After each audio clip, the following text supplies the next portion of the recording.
Okay, good morning. We are middle of learning the halacha relevant to our Gemara. The Gemara, we noted, has three components, and we'll go through them one by one in the halacha. The first component, or the third component in the Gemara, but the first we did in the halacha is charaises. We took care of that. And as when it came to charaises, you had the halacha as it describes the making of charaises, the beginning of the Seder, and the halacha as it describes the eating of charaises at the morer point. And we learned both of those in chapter 473 and 475, respectively. And likewise, the other 2 points of the Gemara, number one is the breaking of the middle matzah, having a broken matzah there. There too, there is 473 and 475. And then the other point is moving the table / plate away from us before we begin to invoke curiosity. And there it's only in 473. Right, because chapter 473 discusses the entire Haggadah, the entire Seder from first cup of wine to the second cup of wine. And 475 begins from washing your hands and onward. Okay? So what we're looking at today is 473, the halachas of moving away the plate. We already looked at the Rebbe's Haggadah on that, if you remember that. We looked at the Rebbe's Haggadah on that. And then we're going to go to 475, which discusses the eating of the matzah, which was linked to the broken matzah that we already discussed, which is to have the presence of poor man's bread as you recite the Haggadah, right? Because one of the translations of lechem oini is bread upon which you respond many things, right? And the other translation of lechem oini is poor man's bread, meaning in order to fulfill your obligation of matzah, you have to eat it as a poor man, which would be broken matzah. And in order to recite the Haggadah properly, you have to have the kind of matzah over which you would eat and fulfill your obligation. That would be poor man's bread, broken bread, as you recite the Haggadah. And thus, before you recite the Haggadah, you break the middle matzah. Yes, we discussed this last week. So we're looking at chapter 473, halacha 38, which is discussed for us moving the table away / moving the plate away to invoke curiosity. And this comes after we break the middle matzah before we recite the Haggadah. Right, so let's remember, I'm saying a lot of words, hope this is clear. If something isn't clear, please stop me. We're setting ourselves up for the recitation of Haggadah, right?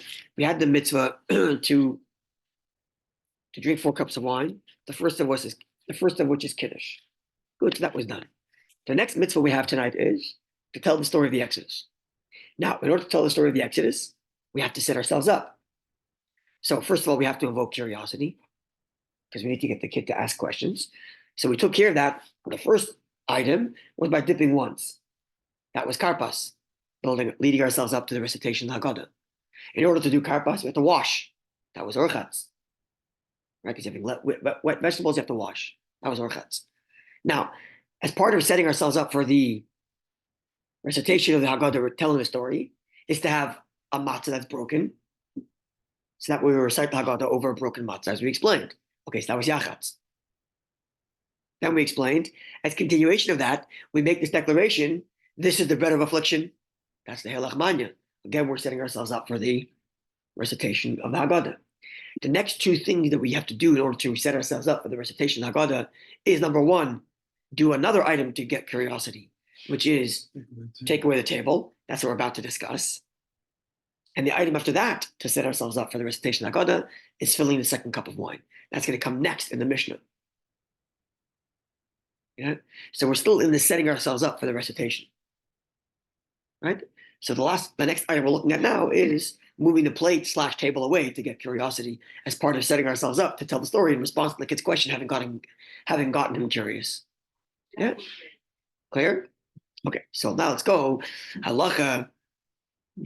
Uncool. Sorry, if you don't mind. Thank you. Appreciate it. Yeah, no problem. No problem. Thank you very much. Appreciate it. Okay, halacha 473, chapter 473, halacha 38. Lamed Ches. See it? Here. Yeah. Chapter 30, halacha 38.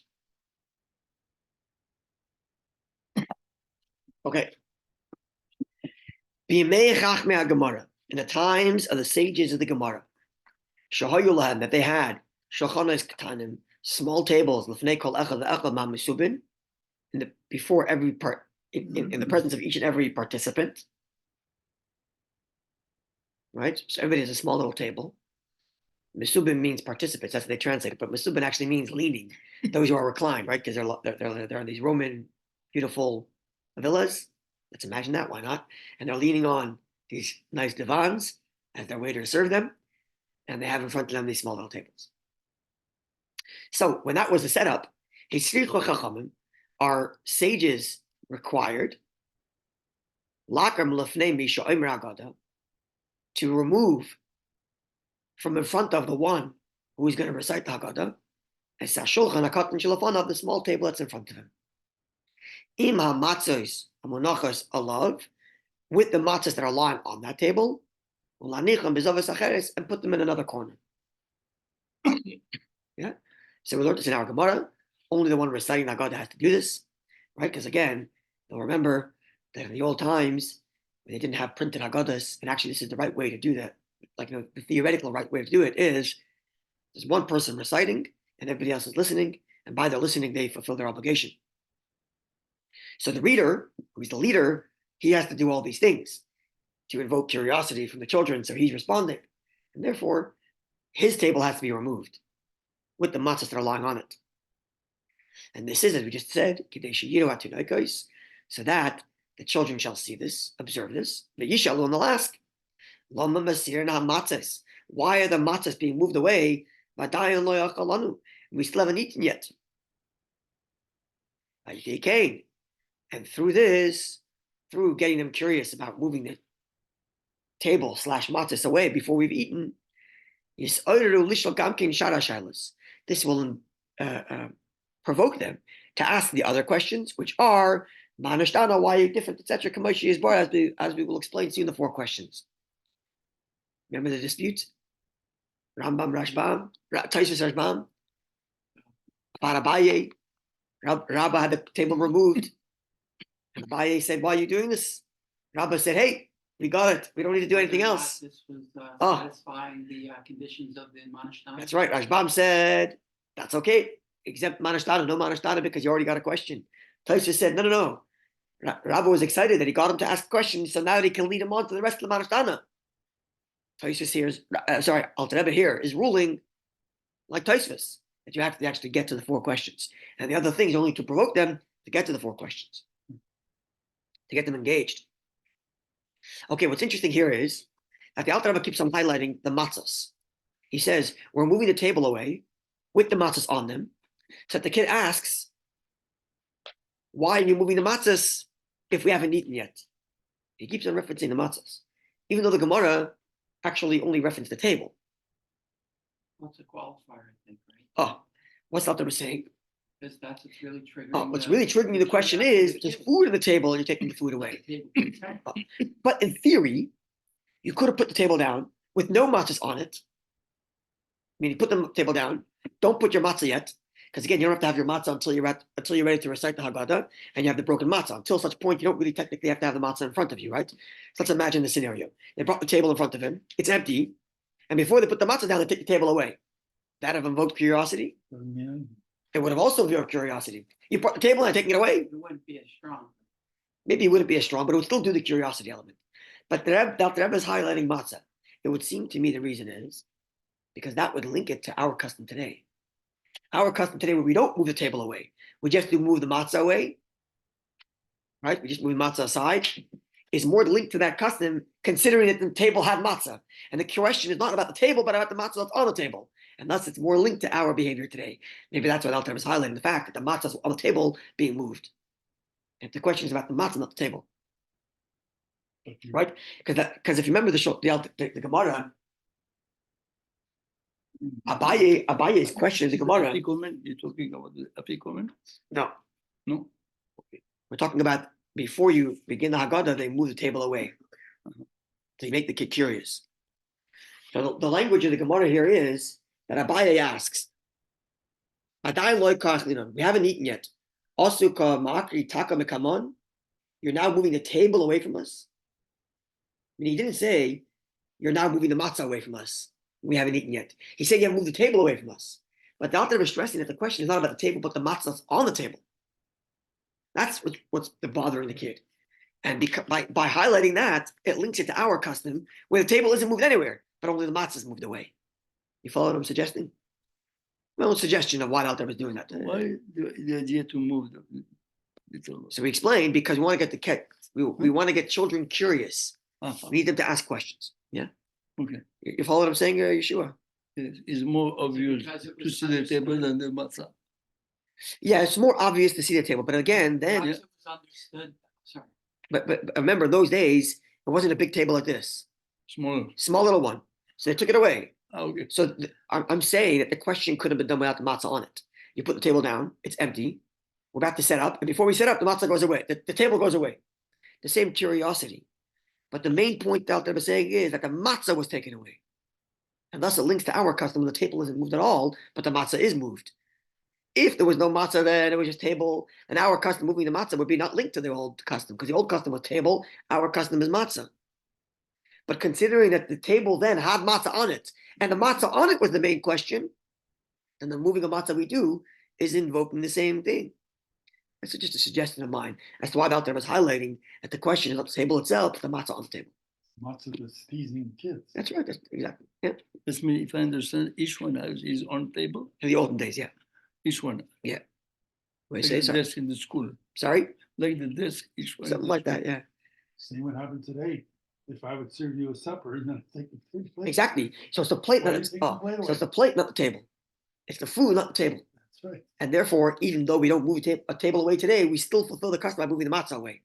In other words, like this. The Rashbam,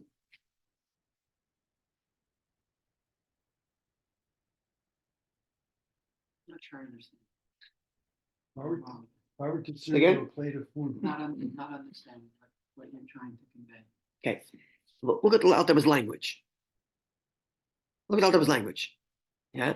The sages require that the small table positioned before the person leading the seder, together with the matzahs on the table, on it, be removed. Okay, but they're saying. And then the child will ask, why are the matzahs being removed?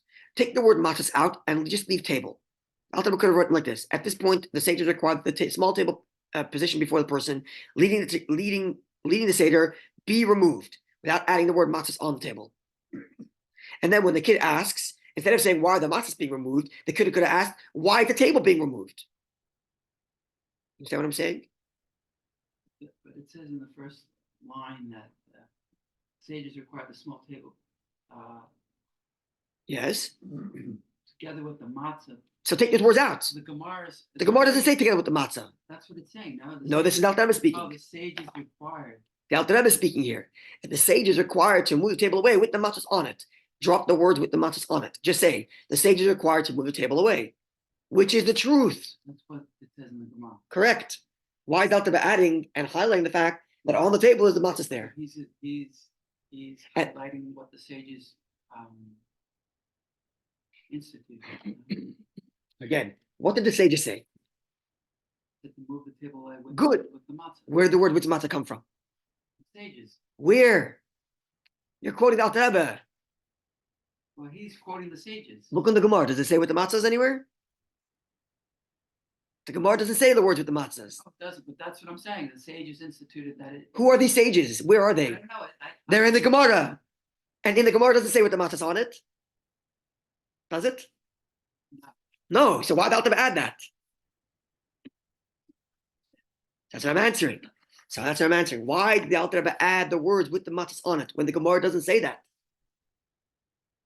And when the kid asks the question, That's the the question. Alter Rebbe asks, when the kid asks the question, the Alter Rebbe says, the child asks, why are the matzahs being removed away?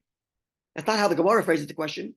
So the he's Gemara phrases the emphasizing- question. Is emphasizing matzah. Correct. My question is why. Question is why. My answer is why. Because today, do we move tables away? Don't move. No. What do we move away? The matzah. Just the matzah. If the original institution of our sages was simply a table, not about the matzah, then there's no link between what we do and what the sages said to do. But now that the Alter Rebbe highlighted, no, the reason why the sages said to move the table is because the matzahs are on it. And our moving the matzahs away actually is directly linked to what the sages said to do. And that's why I'm suggesting Al Rebbe is highlighting the fact that the matzahs are being moved away, and the kids asking about matzahs, because that way it links our custom directly to what the sages instituted. Even though from the dry Gemara you could have ignored matzahs. The table itself is the question. It happens to have matzah on it, but it's not the point. You could have argued. But Al Rebbe highlighted that the moving the table is because of the matzahs on it. It now links it to our custom more directly. I guess he saw the shift in custom from small tables to big tables, and he wanted to. That shift happened hundreds of years earlier. Right. But yes, and the Rashbam already comments on that shift. The Rashbam, which lives in the 11th century, already comments on Al Rebbe lives in the 18th century. The Rashbam, who lives in the 11th century, already comments on this change of small table to big table. And what does he say? He says it's a mitzvah to move the table away without mentioning matzah. Without mentioning matzah, so that the children will notice. Now, this is all true for those days that they had small tables. That's what I'm saying. But we move the plate away, which has the matzah on it, and that's enough for us. So this is a way to preserve the reasoning behind. So if you look, that's right. Even though we had a shift from small Let's see. tables to large. The Rashbam, if you read the Rashbam out there, you would say, look, we can't do the custom they used to do, because the table used to be move the table away. We can't do that because the tables are too big. So we'll do something else, which is move the matzah away. But the Rebbe is saying, no, you're not doing something else. You're doing the same thing, because the small table was about the matzah, and now you move the matzah away. You see, got them solidifying exactly. The matzah. Exactly. In fact, the Tosfos, who's the same time as Rashbam, 12th century. Rashbam was part of the school of Tosfosts. He has his own commentary, but it's part of that same school, the House of Rashi, which we spoke about many times, right? So the Tosfos frames it like this. Specifically, those small tables, but ours, which are very big, and it's too much of a stress to move the table away. Our custom is to move the plate away. That it should be like the moving the table. As if to say, we're not really doing what the sages said to do, but we have no choice. But the way the Al Rebbe frames it is, no, you're actually doing exactly what they used to do by moving the matzah away, because that's what they were doing. That's what the moving the table was for the matzah. Achievement by today's standards. So it's not like we don't have it and we're doing it differently. No, it's the same thing done differently. Because the point is to move the matzah. They used to move the matzah with a small table. We're moving the matzah alone. You understand what I'm saying? Yeah. Okay. So it adds more flavor to this action of moving the matzah away. That it's actually in fulfillment of the actual instruction, rather than in lieu of the fact that we can't do it the way they asked us to. Yeah? Same thing. Okay, let's see. Second paragraph. And in later generations, where all participants sit at one table, gadol, it's very large, and it's too much of a hassle to move the whole table. Our custom is to move the plate that has the matzahs on it. To remove that from the owner of the house, from the leader who's reciting the Haggadah, and put it at the other end of the table, as if we already ate. And that way it'll evoke the questions, just like it invoked the questions then by moving the matzahs away. But we don't do that.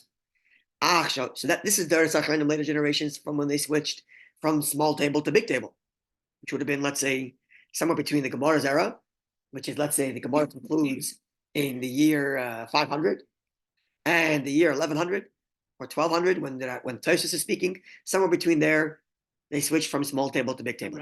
I'm going to imagine that goes along with the switch from Middle East to Europe, which is somewhere in the 900s era. Rabbeinu Gershom, which is 2 generations before Rashi, 3-4 generations before Rashbam, somewhere there. But then fast forward between then and the 1700s, when the Al Rebbe is speaking, says Al Rebbe like this: nowadays, we don't even have the custom to move the plate away. Why? Because children already know.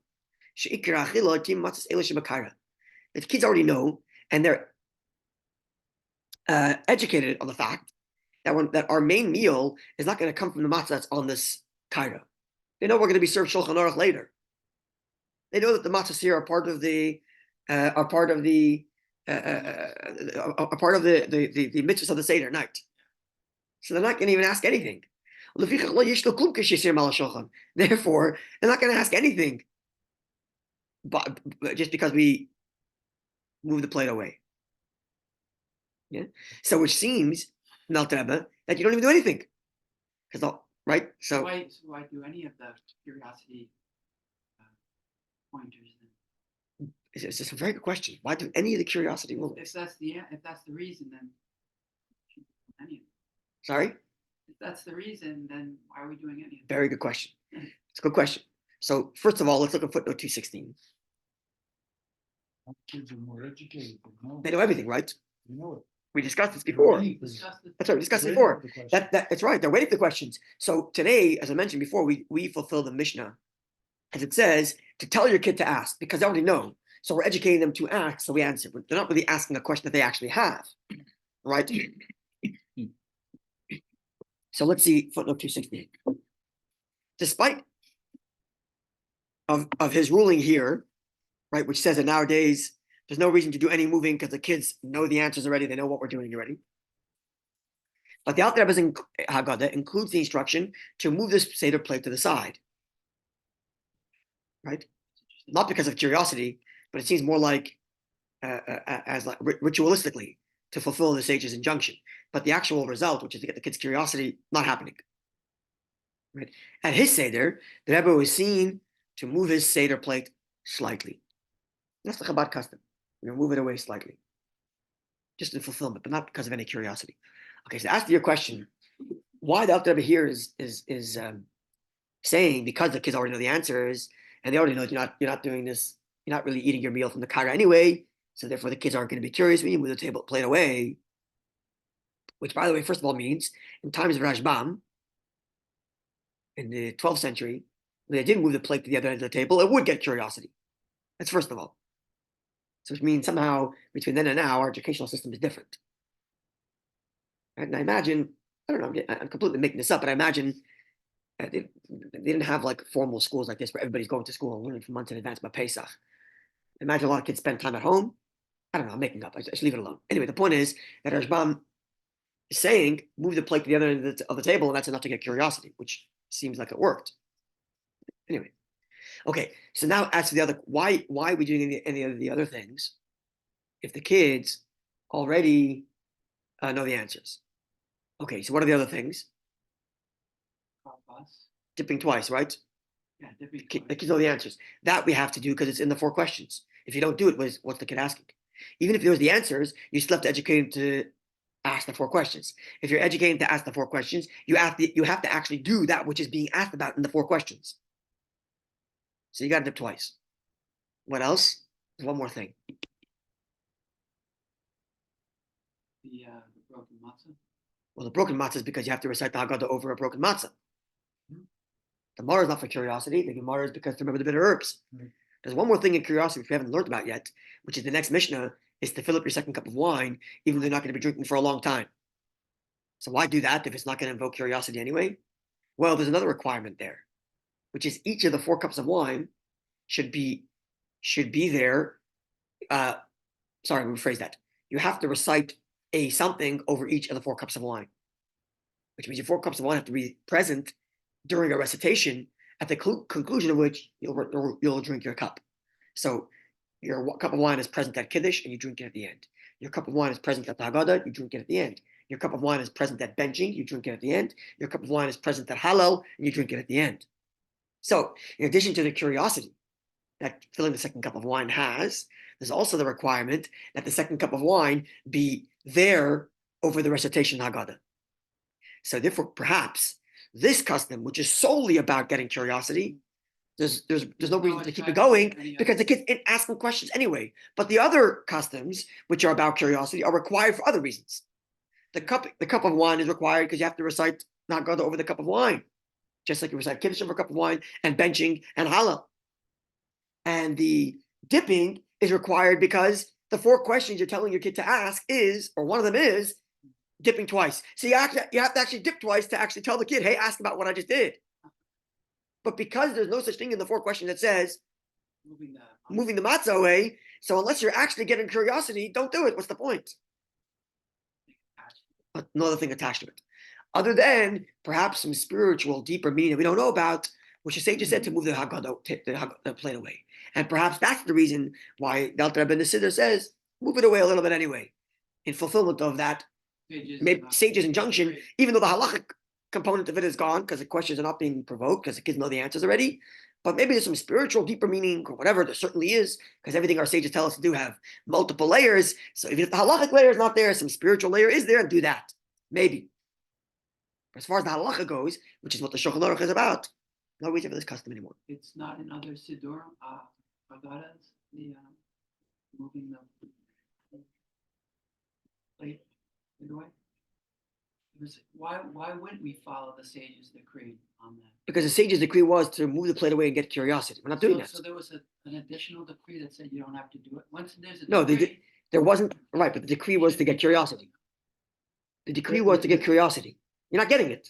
so The they- afikomen is the idea. The afikomen that you hide in the matzah. What do you mean? Well, you put it away that the kids should find the afikomen. No, There is a custom like that. That's like the Gemara doesn't mention it. no. I wonder if the sages at the beginning mentioned the table because they took it for granted the matzah was on the table.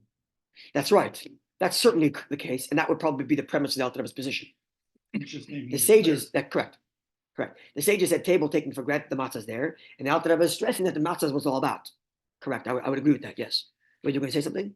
I was just Yes. As a rule, you're right. That usually when the sages implement a decree, even if the reason for the decree is no longer, the decree stays. Right. So the question is why this is not that way. Yeah. It's a good question, and then you know what?